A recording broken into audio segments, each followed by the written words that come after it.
کتنے عمل کے ہمیں توفیق اللہ نے بخشی، اور ہم نے کتنا عمل کیا؟ کیا ہم نے توبہ استغفار کیا؟ کیا ہم نے فرض نمازوں کا اہتمام کیا؟ اسی طرح کیا ہم نے روزے کا احترام کیا؟ کھانے پینے اور اپنے بیوی سے چائے مستری کرنے سے تو ہم روزے میں ہیں، لیکن کیا ہم اس روزے کے آداب کا خیال رکھتے ہیں؟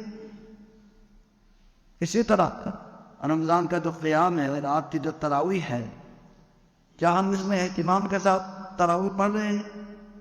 اسی طرح قرآن مجید کی تلاوت کیا ہم نے شروع کی ہے؟ کتنے پارے ہم نے قرآن کی تلاوت کی؟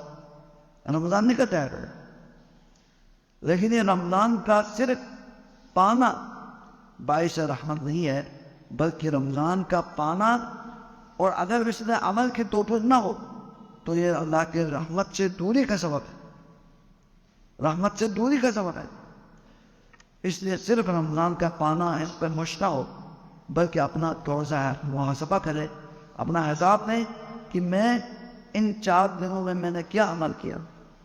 کیا میں رمضان کو عام مہینوں کے لیے گزار رہے یا اس میں میں کوئی عمل کر رہا ہوں، اللہ کو خوش کرنے والے جو عمل کر رہا ہوں؟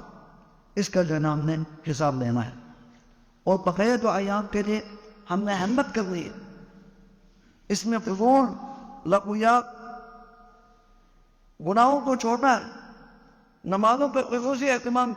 5 وقت کے جو فرض نمازیں ہیں وہ تو 7 دن ہمارے پر واجب ہے، مسجد میں باجماعت تکبیر تحریمہ کے ساتھ ادا کرنی چاہیے۔ اگر اس میں کمی کوتاہی و سستی ہے تو پھر اس کا مطلب ہے کہ ہم رمضان میں کچھ اللہ تبارک و تعالیٰ کو خوش کرنے والے عمل نہیں کر رہے۔